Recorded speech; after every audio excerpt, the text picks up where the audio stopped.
Hey everyone, this is LuckySevenDX. Welcome back to Let's Play The Legend of Zelda Phantom Hourglass. In the last episode, we made it to the next dungeon. That's what we did. We fought some tentacle thing in the ocean, did some stuff, and now it's time for the third dungeon, the Temple of Courage. Very long dungeon, very full of puzzles. I don't know, for some reason, like a lot of it's very like the third dungeon of Wind Waker. Actually, it follows that sort of format of a dungeon that seems it's more of a sort of a trial-ish sort of puzzle dungeon. It kind of just gives me that sort of feel of it. It's not really a very themed otherwise. It's not like, you know, the wind dungeon or the fire dungeon like it has been before. So, for now, we're going to go ahead and dodge these spinning logs. Here, take out some bombs, because there's a little pathway up here, and this one you can actually blow up and get yourself a hidden treasure for. Be careful, though, because these logs will kind of stop your bombs. You can see if you kind of hold them out like this, that they'll actually push the bombs like that, so you can get pushed out of the way. So time it correctly. And you'll earn yourself a treasure chest, a dark pearl loop, which, if I remember correctly, is not really as valuable as the pearl loop. We discovered recently that the coral and the pearl loops are the white pearl loops are the ones that we're looking to get today. But this dungeon has a lot of shortcuts, by the way. We're going to be kind of returning this main room very often, making lots and lots of shortcuts to get through the dungeon. And we're just going to kind of it just sort of goes all sorts of everywhere, really, as we explore. We'll pretty much be going all over the map multiple times. It's an interesting dungeon. I really like the way this is designed. Once again, the puzzles are a little bit easy and handholdy. That's just kind of the theme of the entire game, though. The entire game is kind of easy and handholdy, unfortunately. Otherwise, though, it's in terms of dungeons of this game goes, I kind of like it. So we'll have a good time. We'll accomplish some stuff. It'll be good. So, boing, the number of treasure chests left here is 2. Of course, with our 3,500 rupees, I have no problem with making a note of our map and spending the rupees to see where they are, and they are over here and over here. So now that we have those two taken care of, we can progress further. So we know there's 2 treasure chests behind there. We'll figure out what they do later. For now, we have a battle against the sort of Molder enemies that we see all the time in Zelda games. The sort of, you know, oh man, they're things that we have to hit the tail on, and if we hit the tail, they die. Generally, if you hit the tail, they'll just kind of get stunned for long enough where you can just kind of follow it up with other attacks and be able to kill it really fast. Not the hardest enemies, but they do their job. So, now that we have that taken care of, nothing else really to do in this room except for head to the basement. There is this floor, the basement floor, and a second floor. So we'll be kind of going upstairs and downstairs, and the basement floor is basically a giant pit, as you saw on the map above. We're going to have to go ahead and basically ride these platforms everywhere. We have these guys, they make a return. The guys that knock off the pit there just barely made that one. And we have a switch here. Instinct tells me, hey, you know what? Probably a good idea to hit the switch with this boomerang here. Turn it blue. It's one of those switches that raise and lower the different colored platforms. Just trust me on this. You're going to want to hit it now because in just a little bit you'll notice that oh, I have a guy. I mean, we have shocky things. I have shocked myself.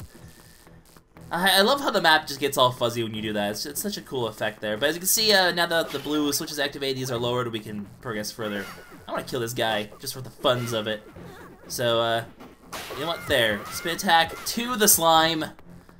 And takes care of these guys, and we're good to go. So, we're over here about where the 2 treasure chests are found. It also gives us a hint that big monsters with big ears are hugely vulnerable to loud sounds. Something to keep in mind for the future. Also, a little hint for this temple. Up, down, left, or up, down, right, left is the order of basically the whole puzzle for solving all the different things. So make a note of it. May as well. Up, down. Okay, this is, nope, this is, I can't, you know what, we're gonna do it over here where it's easier. Up, down, right, left. Yeah, just, yeah, that's a thing we're doing. Anyway, you can actually throw a bomb here as well. You can kind of tell there's a little sort of, I don't know, it seems like there's a little bit of a discoloring right here that kind of hints that there's a thing you can do here. And this will give us a map, which we'll have to use in the basement area. So if we switch it onto the basement, which you can do over here, we can then go write a memo and draw in this pathway because we're going to need to use it later. As usual, the game has these sort of hidden pathways that you need to take advantage of to get through certain areas and whatnot. I'm just going to leave 2... Actually, here we go. We'll go ahead and fix that. There we go. It's beautiful. I can draw on my map. I swear, guys, I'm not bad at this. But we have that and the 2 treasure chests, one of which is a ship part, the dignified ship part. It's black and red. I'm not sure how that makes it dignified, but whatever. I don't think that really goes with anything we're looking for. I don't think so. No, I don't think it goes to the utility set either, so as far as I'm aware, that ship's just kind of meh. But, actually, we can quickly check what we have. And we also have a power gem, so we're one away from getting the first reward. We're actually going to find that in this dungeon. In the meantime, dignified ship. What are you for? You are, ooh, this is like way down here. This is like the second last one, so I don't know if we have anything from that set before, but it's something new. That's what the game decided to give us, and we're just gonna have to deal with it. Like I said, we'll eventually get the ship parts we need soon enough. I'm not too worried about it. So green ones, these ones, when you try to hit them, will sort of duck underground. So wait for them to come up, and they'll kind of pop back up, and you can kill them. Or you can use your boomerang to stun them, but generally you can kind of just be quick about it and kill them. Just wait for them to do their thing. Come on, get up, buddy. There we go. Oh, well, okay. You're being a pain in the butt. You know what? Boomerang's still the easiest way to deal with them, so I guess we'll just take out our boomerang and deal with it. So, we got another one of these guys. Bye! Yeah, boomerang is definitely the simplest way to do that. So we get another shortcut back to the beginning of the area, and then the hint about the monsters that are vulnerable to sound. This guy is here trying to eat us, so we're gonna be like, loud noises! And he will huddle in fear, and you can finally kill him. Otherwise, he's invincible to everything. So you need to actually make loud noises with your mic. That's right. Yet again, the game doesn't want you to play this game in a public area. It wants you to make loud noises while you're playing the game. Don't do that, please. It's obnoxious. Also, I guess we haven't talked to this thing yet. There's this little switch thing. This is new, we haven't seen it. We need a crystal to fit into it, and that will unlock the door up there. So we're going to find ourselves a crystal. Luckily, this key that we got will allow us to head upstairs, and we'll find what we're looking for there. So our first look of the second floor. Once again, lots of pits. This game has lots of pits and traversing. But remember the pattern. Up, down, right, left. We have 4 switches, and we have to hit them in the proper order, all while avoiding these eye things, because they're really annoying. They will shoot you if they see you. Luckily, you can also use bombs to knock them out temporarily, so bombs are our best friend today. So up, down, right, left, once again, is the pattern of the day, so avoid everything. As you can see, they shoot lasers. I just want to, wait, that's right. I don't want to do right, I want to do down. There we go. And then right, and then left. And we should be able to activate this switch and be good to go. So avoid the shocky things. Got in there just in time before that thing got around there. Don't have to waste an extra bomb to just stun him. Or, you know, waste time. Actually, you know what? Get out of here. There we go. Bombs are very effective, and now that we have both bomb bags, we have 30 of them, we can definitely waste them pretty easily and just not have to deal with those guys, because they're annoying, and bombs blow them up as always. Well, I guess some games bombs blow them up, some don't. It kind of varies between Zelda game, which, the best way to handle those beam... I guess they're the BMOs of the game. Also, I'm going too far down here. So, we get a crystal, throw the crystal on the switch, and we can progress further. So I still can't get over just the stupidness of my map right now. This up, down, left, right thing that I drew. That's just bad. I am bad and I should feel bad. Anyway, this guy's gonna give us a little hint as to where the map would have been to do this, because, heaven forbid you can't think of the bomb, because, basically, oh, there could be, he basically hints at there's a wall there, and he tells you the wall between the tablets on the first floor could be bombed, because they have to have you hold your hand. Well, I guess that one's not the most obvious thing in the world, so, that's basically the hint of, hey, you have to go bomb that thing to get the path here. Also, this guy kind of could show you a bit where the path is, so we know not to go there. Wait, you lied to me! I should probably look at my map instead. So, I do have to go here, then we head down, we head left, and we stop right here because there's actually a little hidden secret over here. We head down here, there actually is a path over here to this treasure chest that we're going to see in a little bit anyway, so we're going to run into the guy who says that there's a treasure chest on here, and then you'll pretty much be like, oh, how do I get this? Maybe I run down to it with this invisible pathway. Or maybe I can just run off a cliff. I mean, that seems like an acceptable alternative as well. Okay, let's run this properly here. So we wait all the way over here. This guy kind of tells you, hey, there's a pit there. Then you kind of do one of these, and we're good to go. So, as I said, we're going to have this guy tell us where all the remaining treasure chests are around here. There's 2 more left. So if we're going to pay him, we'll note that they are... okay, there's one here. And, oh, well, there's the, I'm like, where's this other treasure chest? Oh, it's the one right in front of my face. Probably should have remembered there's a big treasure chest right here, which means the dungeon item, which means we get ourselves a bow and arrow. Classic Zelda today. Now, I mean, I guess the bow is usually the one that's given in like these sort of trial sort of dungeons, but given that we've seen a bunch of eyes in the Temple of the Ocean King, we kind of saw this coming. We have 20 arrows. Obviously, we'll upgrade those quite soon after this dungeon, just like we do with the bombs. But for now, we can go ahead and shoot this, give us a pathway down here, and we can continue onward in this dungeon as soon as we get rid of this annoying guy. Alright, whatever. Do your thing. Do your thing. There we go. So we have these things. We've seen them in Spirit Tracks, but I guess they originated here. If you shoot them, they'll shoot an arrow in the direction they're facing. You can smack them to get them to change. Can you actually pick them up? No, you can only smack them. So make this one face right, and it'll shoot over an arrow over here, and it'll shoot the switch that we saw earlier that will allow us to progress further on in the dungeon. Because when we head up here, we'll quickly realize that we need the blue ones lowered. So now that it's red, the blues are lowered, and we can keep going on. You guys are annoying. Do not want to deal with you. Look at that. That was just stylish. I just took those guys down easily. So we get another hint as to what we need to do here.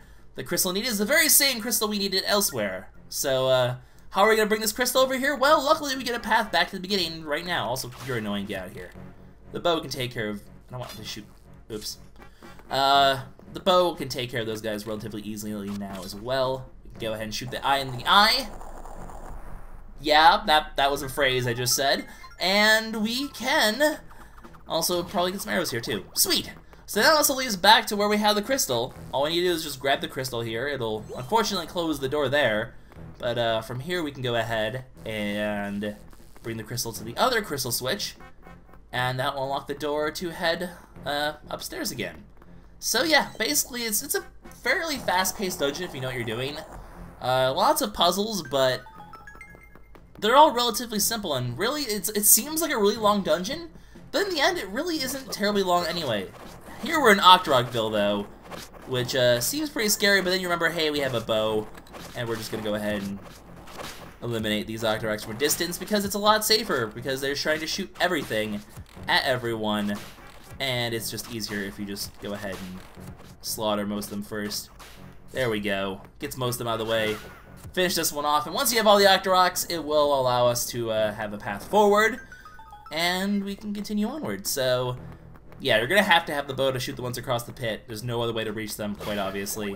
Luckily, we get a restock on arrows there, so don't worry about wasting arrows. There's plenty of arrows in this area, and we get the a heads up on the number of treasures left in this area. So, 3 more left. 2 of them are coming up pretty soon, and the other one is, well, you can imagine this one up here. That's going to be the boss key. They're generally pretty close to the boss door, given the fact that you have to carry them manually to the door, which is a silly mechanic, but it's what they chose to do. Can I jump this gap? No, okay, there's just a thing here. Don't need to jump any sort of gap, I can just wait like a patient person. Or I can just do that! I don't know why I thought it was a good idea to try to swipe the bat from that distance, but I just jump attacked to my death, and that was kind of hilarious. And I did it again! Okay, so bats are annoying. We're gonna shoot them with our bow. That seems like the better idea. There we go. Killing bats on moving platforms, probably not in our best interest, as a matter of fact, so we're gonna head over here quickly. Go ahead and... There's a bat in the way. There we go. And there's the second switch over here, so we can actually snipe it from this angle. Cause the first treasure chest to appear. While we're here, that bat's annoying me. So is that... Okay, that bat can... No! Ah! I thought I'd have enough time to jump that gap, but unfortunately I didn't. Link didn't feel like having the ups today. He just wanted to go fall in a pit. And I respect his life choices, so I'm okay with that. Anyway, gonna quickly grab this power gem, which means we now officially have 10 power gems. In fact, we'll go ahead and I can even show off on that. Oh wait, collection screen. There we go. Collection screen right now. 10 power gems, which means we now have the ability to head to Spirit Island and actually get our first spirit upgrade. So not too shabby. We'll be doing that probably in the next episode. But for now, we have a dungeon to beat, and beating a dungeon we shall do. So I believe there's one more bat here. Just get him out of the way like that. That 1 rupee shall fall into the pit of despair forever. Otherwise, dodge the blades, or fail to dodge the blades, your choice. We're going to want to basically solve a bit of a block puzzle here, so actually we want to head around this way first, jump the gap, blow up the block, move around to the other side, get rid of this guy because he's a pain in the butt and I just don't like his face. Push this block down here. Make sure you push it so the blade's trapped on the right side, because if it's trapped on the left side, well, you're never going to push it successfully then.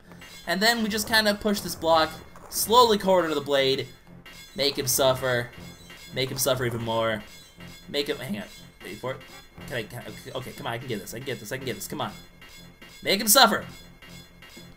There we go! He's stuck there forever. And we get ourselves a free treasure, which literally has a treasure in it, a Goron Amber. As far as I'm aware, that one's a pretty useless one for me, so whatever. I'm over it. So, we're back on the first floor. Going to go ahead and unlock the final shortcut back to the beginning of the level right here. Although this was just purely a shortcut, we don't really need it for anything whatsoever. All we need to do now is just head down in the basement, and we're getting fairly close to the end at this point. We only have a few more treasures left to get and a few more things left to do before we make it to the end. Like I said, it's a very fast-paced dungeon if you know what you're doing. You can really get past it fairly quickly. It's a lot less deceptive than you think. While we're waiting here, ready your boomerang, because we're going to need it for a sort of a torch puzzle up ahead. You can kind of see there's one lit torch and one unlit torch. There's actually several more unlit torches. We're going to have to do a bit of a boomerang thing, because for some reason, when you see fire, you think boomerang in this game. But yeah, plenty of torches just while you're on the thing. Just go ahead and light up all of them. It's sort of a weird pathway around that one torch, but it still worked. And it'll allow you to exit this. You can't actually jump this corner here, it won't work. You'll just end up falling in the pit, so you do have to solve the puzzle, I'm pretty sure. But that's okay. We have some more arrows, just kind of get around this side, knock this guy in the pit because we don't like him. And then we have this puzzle. This one's a bit interesting, because there's, at first glance, you want to just point to the left to get through the thing. But we're actually going to point it upwards first. Because if we shoot it upwards, we'll actually, there's actually a little thing over here that'll hit an eye and spawn another treasure chest. So now we have another treasure chest, we can open it, get ourselves a wisdom gem instead. So lots and lots and lots of gems in the Temple of Courage. We haven't even found all of them yet. There's still one more we can get later on. Otherwise, we actually do want to face this to the left to hit the switch one more time. So our boomerang, as you can see, is the best way to do this. Boomerangs generally are go-to for a lot of ranged things, well, a lot of ranged puzzles.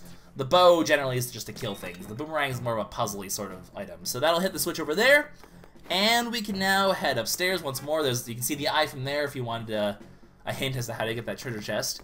Otherwise, this guy's here, so I'm just apparently just Let's Playing, so he doesn't even have a chance. I'm just talking loudly as it is. How could he even have a chance? I'm already a loud, obnoxious person talking over the game. He just didn't have a chance. I just need to do my job and he loses automatically. I'm surprised he didn't, like, go completely into cowering and fear. I mean, I guess most people who hear my voice cower in fear. That's why you guys watch me, right? To just cower in fear.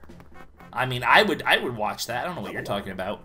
So, we're here with another puzzle of sorts. We have a floating platform where we have to draw the path on the map in order for it to move in that direction. So we get on it, we head to our map, and we literally draw ourselves a puzzle. And as you see, there's 4 things. Don't forget, this puzzle has a sort of MO. We actually have it crappily drawn right here. Up, down, right, left. So, basically we're gonna hit this up one first, this down one next, this right one, and then this left one. So, draw a sort of path so that we can do this. As you can see, there's a bunch of eye things here, so all we need to do is hit the eyes with the, or hit the eye with the bow, and we go from there. So hopefully this thing's gonna go down still. Yeah, it's still following the proper path. All 4 pillars will have the eye on the south side, so make sure you draw a path. That will take you around in such a way that you can shoot from the bottom of the pillar. You want to basically go to the south side of every single pillar. This one over here. I'm fairly sure that didn't hit. I'm pretty sure, okay, we're going the wrong way. The whole, doing this blocked platform thing, it's a bit finicky, so there's that. We're gonna go ahead and just do a sort of thing like this, because we're gonna want to head back to the start. The start will, give us a key, so we will do just that, but we'll hit the final switch on the way. Like I said, up, down, right, left. So, as per the puzzle, see, that one definitely didn't hit either. You can just see that one frozen there. That clearly did not make actual contact, but apparently, if it's really, Really? You're gonna do this, Block? Okay. Okay, Block. Whatever you say, Block. You just want to be that way, then you can be that way. What we're gonna do, actually, I'm gonna try to be sneaky here. I'm gonna draw one path like this, and if things are done correctly, I should be able to ride this path back afterwards. Or it can just mess up, but you know what? I give up on you, Block Puzzle. You're just bad, and you should feel bad. There. You content now? Are we happy now? Can we work now? Awesome. Block Puzzle is not your friend. This game is very experimental, and some of the puzzles just really don't work quite as well as intended. Sometimes, I think. It's a little silly, but now that this is a treasure chest here, it's going to be the boss key, as we've expected. So all we need to do is head down here. Don't need to be holding this thing in order to ride the path, so let's finish the path and make sure it can bring us back to the place we need to go, which is down that corner where we need to bring the boss key, and then we have ourselves a boss to do, and we're already done with this third dungeon. So, like I said, very fast if you know what you're doing. It seems a lot longer than it actually is. Just because there's a lot to do, there's not a lot of downtime. Like, every second you're kind of doing something. It's a decent dungeon for that regard. It's just, you know, there's still a bit of hand-holding. For example, you should remember up, down, right, left. The game blatantly said you're going to need to remember up, down, right, left. But then you go to this thing over here, and it's like, hey, the Grand Order of the Temple, remember? We told you this earlier. You should know that it's up, down, right, left. And you're like, yeah, I already figured that out, sign. Once again, a little bit of hand-holdy. Little tiny bit of hand-holdy there. But that's okay. So, we can go to the blue light to return the temple entrance if we so choose. I don't particularly care. Well, I guess we can do the usual, just, hey, you step in the blue light, I can show you guys that you head to the entrance of the temple. And we're about to fight a boss. This boss, very cool concept, very bad execution. You'll see what I mean very soon. So, I'll demonstrate what I mean. But anyway, there's a cracked wall up here behind the boss staircase, I guess. So don't forget about this. There's actually a hidden treasure behind it. Very important treasure, because it will have ourselves a courage gem. Which, as you can tell, are kind of the rarest ones. If you actually look at our map, we have 10, 6, and 5 at the moment. So lots of power gems. They're very common early on, and courage gems will generally be the last one we're gonna find. We're basically gonna be finishing our courage gems last in the game, because you don't get them until much later on in bulk, I guess. Wisdom gems we'll start seeing a lot more of once we get to the sort of second half of the game. Anyways, dungeon time. Kind of get a little bit of a first-person view of it, and it's Crack Bane of Courage. Oh, very clever name, because it's the Courage Dungeon, so it's the Bane of Courage. But basically, cool concept, it's invisible. On the top screen, we can see its point of view. On the bottom screen, we can see our point of view. So what we need to do is shoot it in the eye. Luckily, we can tell, even though it's invisible completely to our bottom screen, we can tell where it is thanks to us having the top screen. You can tell exactly where to shoot it, and from there you can go ahead and hit it. Now, I'm not going to hit it on purpose just to demonstrate that it will go invisible again after a while. Also, watch out for these crab things. They're obnoxious, but eventually it'll go invisible again. The reason I didn't hit it and show it off is I just want to demonstrate something here. I want to demonstrate just how much they sort of flop on this concept, because this is really cool. This is really, really cool. The problem is, also you're annoying guy here. The problem is they kind of flop a bit on the, oh god, he's right there. I saw him, I was paying attention to the bottom screen, not the top screen. Get some The World Ends With You flashbacks here of having to pay attention to two things at the same time. Oh god, how could I? Okay, he's down over here somewhere. I'm just gonna clear this area out of enemies for now. I'm ready and waiting for him. So that's what happens if he catches you. He sort of flings you around. There we go. You can see on the top screen that he's charging at you. Kind of get ready. Aim. Oh god, come on. There we go. Wasn't aiming perfectly straight there. But anyway, what you need to do here is hit the purple things. And also not get hit while he moves around. The thing is, there's only 4 of these purple things. And once you break all of them, he can no longer go invisible. So that awesome concept is now gone. You're now just fighting a normal boss instead. So they have this really cool concept, and just pretend that was the first time I did it. Pretend that was the very first time I attacked him there. You can literally get past the really cool part of the bow in one go. What's the point of having such a cool concept if you can kill it, if you can just stop it in literally one phase? It's just kind of silly. Anyway, for this one, all we need to do is hit him once from the front so he blocks, and then juke behind him, hit his tail, it's his weak point, and he's dead. So if you just disregard that entire first part where I purposely let him get away with it just to show what happens, that's literally how easy this boss is. One quick phase of you hitting all four purple things, which is not a hard thing to do before he goes visible again, or invisible again. And then you just have to do that. And then you're done. It's kind of disappointing, really, because it's a really, really cool concept. Having the boss's perspective on the top screen, and your perspective on the bottom screen, and you having to figure out where he is based on where he is on the top screen, because he's completely invisible to you on the bottom screen. Really, really, really cool concept. But it doesn't work when you do it once, and you win. No, you have to kind of amp up the ante, you know, make it more difficult. Have different things happen, making, you know, a bit of an epic battle, not just you figured me out once, you win, hero. And then even then, you know, the second part's just, oh, you hit him in the front, and then you hit him in the back 3 times. There's no phases or anything, you just quickly kick his butt like a normal enemy, essentially. He's practically a normal enemy, essentially, after that point. It's just, I mean, hitting him from the front to block, they move around, hit him from behind. That's what you expect of a normal enemy in the Zelda games. Or a mid-boss, at least. Not the end boss of a dungeon. Anyways, love the concept, hate the execution. We got 2 more minutes in our sand, and we also have ourselves a new fairy. However, this fairy seems a bit different. First of all, it looks exactly like Celia, which is interesting. Something seems a bit weird here, and the fairy doesn't really seem to be talking. It seems to be rather comatose in a sense. It's just kind of floating lazily there, not talking, not really doing much of a powerful thing. And even Link seems really confused here, and you get a little funny moment, actually, where it's just like, I guess it's okay to take this fairy with us. You got a thing? Question mark? So, what's wrong with the Spirt of Courage? Why does it look like Celia? Why does it seem so lifeless, essentially?